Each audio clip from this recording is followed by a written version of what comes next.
This channel does not promote any violent, harmful, or illegal activities. All content provided by this channel is meant for an educational purpose only. Parking নিয়ে বচসা দেখুন।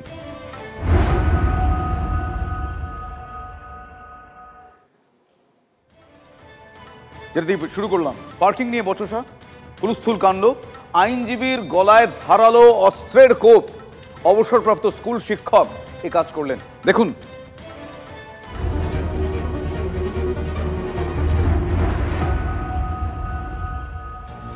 নাগেরবাজারের হনুমান মন্দির লাগোয়া অম্বিকা কমপ্লেক্সে সরস্বতী পুজো হচ্ছিল।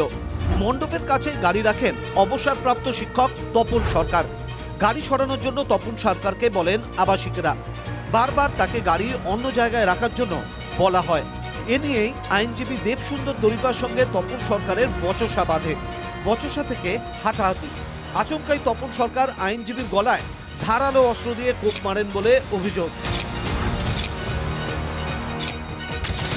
আহত আইনজীবীর থুতনি থেকে গাল পর্যন্ত গভীর ক্ষত তৈরি হয়েছে। স্থানীয়রা আহতকে উদ্ধার করে হাসপাতালে নিয়ে যান। আহত দেবসুন্দর দরিপা বিজেপি লিগ্যাল সেলের সদস্য। এরকম বহুজনের সাথে ঘটেছে। আমার চেম্বারে ঢুকেও উনি আমাকে এর আগে গালাগালি করে দিয়ে গেছে, তারপরে এসে ক্ষমা চেয়ে, মানে ওনার বাড়ি থেকে ক্ষমা চেয়ে গেছে। এটা প্রতিবারই হয়, তারপরে হয়, কিন্তু এবারেরটা একটু বেশি বাড়াবাড়ি হয়েছে। শাসনের মজিদ মাস্টার যেমন শিক্ষক ছিল, দমদমের এই তপন সরকার তেমনই একজন শিক্ষক। তা নাহলে ৭৫ বছর বয়সে একটা ২৫ বছরের ছেলের মতো ব্যবহার করে আমাদের একজন কর্মীকে যেভাবে কালকে আহত করেছে, যদি আর ১ ইঞ্চির নিচে ঘটনাটা ঘটতো তাহলে তোর গলার নলিটা কেটে যেত। নাগেরবাজার থানায় অভিযোগ দায়ের করেন আক্রান্ত আইনজীবী। অভিযোগের ভিত্তিতে অভিযুক্ত শিক্ষক তপন সরকারকে গ্রেপ্তার করেছে পুলিশ। এই ঘটনা সমাজে ক্রমবর্ধমান অসহিষ্ণুতা ও হিংসার প্রবণতার প্রতিফলন বলে মনে করছেন বিশ্লেষকরা। দমদম থেকে রঞ্জিত ধরের রিপোর্ট, TV9 বাংলা। দিন কয়েক আগে একটা ভিডিও ভাইরাল হয়েছিল, আপনাদের মনে আছে? সেই ভিডিও নিয়ে সোশ্যাল মিডিয়া তোলপাড় হয়। ভিডিওয়ে দেখা যাচ্ছিল কি, রাজ্য প্রযুক্তি বিশ্ববিদ্যালয়ের হরিণঘাটা ক্যাম্পাসে ক্লাসরুমের মধ্যেই মালা বদল করছেন বিভাগীয় প্রধান এবং প্রথম বর্ষের এক ছাত্র। সিঁদুর দানের ছবিও দেখতে পাওয়া গিয়েছে ওই ভিডিওয়ে। তুমুল বিতর্কের শেষে অবশেষে পদত্যাগ করলেন ওই অধ্যাপিকা, যার নাম পায়েল বন্দ্যোপাধ্যায়। যদিও এর আগে সেই বিষয়টি নাটকের একটা অংশ বলে পায়েল দাবি করেছিলেন। ভুল যদি তিনি নাই করে থাকেন তাহলে পদত্যাগ কেন করলেন, এ প্রশ্ন উঠছে।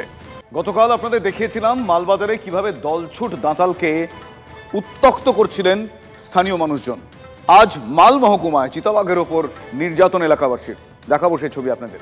মানবিকতার লেশমাত্র আছে এ ছবি দেখলে আপনারা এই প্রশ্ন তুলবেন যে কিভাবে মানুষ এটা করতে পারে, তাদের কি কোনো রকম মান হুঁশ নেই? দেখুন সেই ছবি। খাঁচাবন্দি চিতাবাঘ, দেদার লেজ ধরে টানাটানি, চূড়ান্ত অমানবিক ছবি মালবাজারে।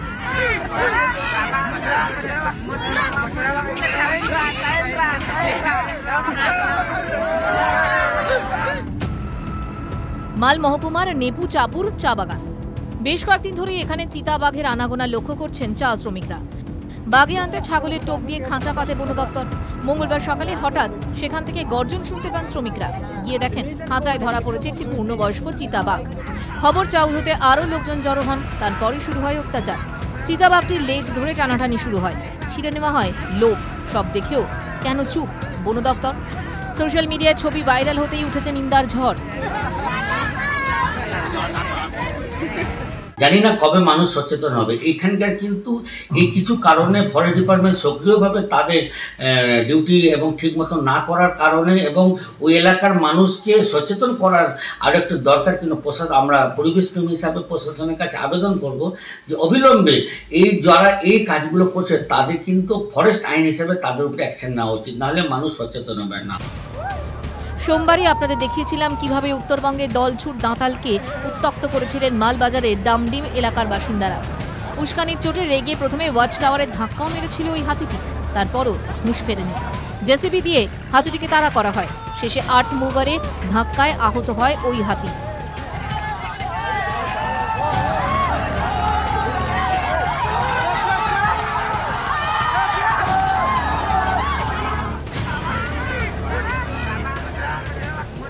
কখনো চিতাবাঘ, কখনো হাতি, বন্য প্রাণীদের নিস্তার নেই। ওদের বাসস্থান জঙ্গল কেটে তৈরি হচ্ছে শহর গ্রাম। তারপরও কি এতটুকু মানবিকতা নেই আমাদের? TV9 বাংলা। অন্যদিকে বাংলাদেশে হিন্দু অত্যাচারে কবে লাগাম পড়বে এ প্রশ্ন পরিস্থিতি তুলছে। আজ আবারও সন্ন্যাসী চিন্ময় প্রভুর জামিনের আর্জি খারিজ হয়ে গিয়েছে। ওপারে যে হিন্দুরা বিন্দুমাত্র নিরাপদে নেই তার প্রমাণ দিয়েছেন বাংলাদেশের এক হিন্দু দম্পতি। মৌলবাদীদের ভয়ে এপারে ছুটে এসেছেন তারা, মানে আসতে বাধ্য হয়েছেন। হামলা হতে পারে এই আশঙ্কায় বীরভূমের ছেলের অন্নপ্রাশনের অনুষ্ঠানে। দেখুন সেই ছবি।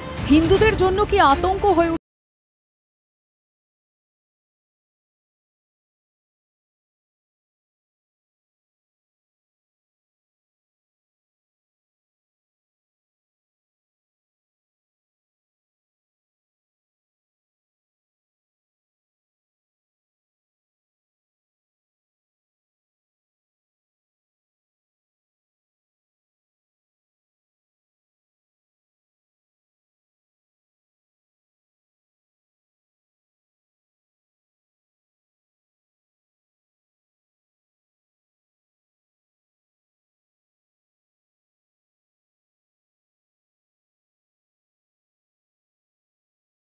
অনুষ্ঠান করলে যে কোনো সময় হামলা হতে পারে, তাই বীরভূমের গুরুকুল নাট্য আশ্রমে ছোট্ট স্বপ্নদর্শীর মুখে ভাত করলেন মা বাবা। ঢাকা বিশ্ববিদ্যালয়ের রেজিস্ট্রার পদ ছাড়তে বাধ্য করা হয়েছে শিশু। ধরুন আজকে আপনার মুখে ভাত যে কোনো রাজনৈতিক দল হরতাল ডেকে দিল, তা আপনার আত্মীয় স্বজনে আসতে পারবে না। আপনি 500 জনের অ্যারেঞ্জমেন্ট করছেন, 100 জন এলো, বাকি 400 জন এলো না, খাওয়াগুলো নষ্ট হবে। যেহেতু ভিসা এখন রেস্ট্রিক্টেড, এটা একটা বড় সমস্যাই। আমাদেরও ভিসা পেতে অনেকটাই বেগ পেতে হয়েছে। এইরকম খোলামেলা পরিবেশ বাংলাদেশে, এতটা এরিয়া জুড়ে এত সুন্দর পরিবেশ নেই। বাংলাদেশের পরিস্থিতি দ্রুত স্বাভাবিক, এখন এটাই তাঁদের চাওয়া। হিমাদ্রি মণ্ডলের রিপোর্ট, TV9 বাংলা। সমুদ্রের ওপর ভারতের দ্বিতীয় রেল ব্রিজ রামেশ্বরম থেকে মণ্ডপম। চলতি বছরে 2 কিলোমিটার লম্বা এই সেতুতে ট্রেন চলাচল শুরুর কথা। সেতুর মাঝখানে জাহাজ চলাচলের রুট রয়েছে। জাহাজ এলেই সেতুর একটি অংশ উল্লম্বভাবে ভার্টিক্যালি উঠে যাবে। প্রথম বাংলা টেলিভিশন মিডিয়া হিসেবে রামেশ্বরমে পৌঁছে গেল TV9 বাংলা।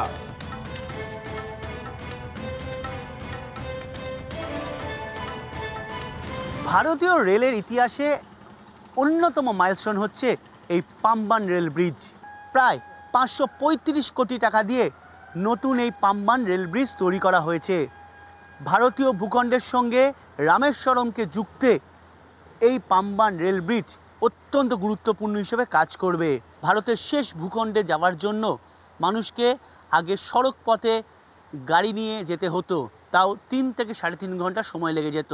নতুন রেল ব্রিজ দিয়ে চলাচল করবে যে ট্রেনগুলি, সেগুলো গতিবেগ 75 কিলোমিটার প্রতি গতিবেগ থাকায় স্বাভাবিকভাবেই অত্যন্ত দ্রুত এবং কম সময়ের মধ্যেই রামেশ্বরমে পৌঁছে যেতে পারবেন মানুষজন।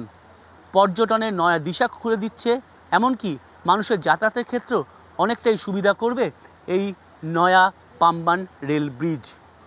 ক্যামেরায় অর্ঘের সঙ্গে সায়ন্ত ভট্টাচার্য, রামেশ্বরম, তামিলনাড়ু।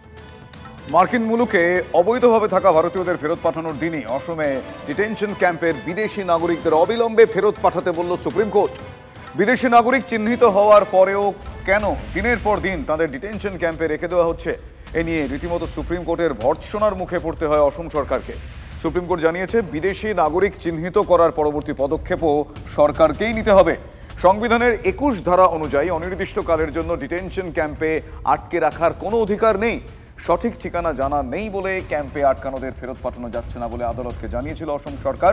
যদিও তাকে কোনো আমল দেয়নি, তাতে কোনো রকম আমলই দেয়নি বিচারপতি অভয় এস ওকা এবং বিচারপতি উজ্জ্বল ভূঁইয়া।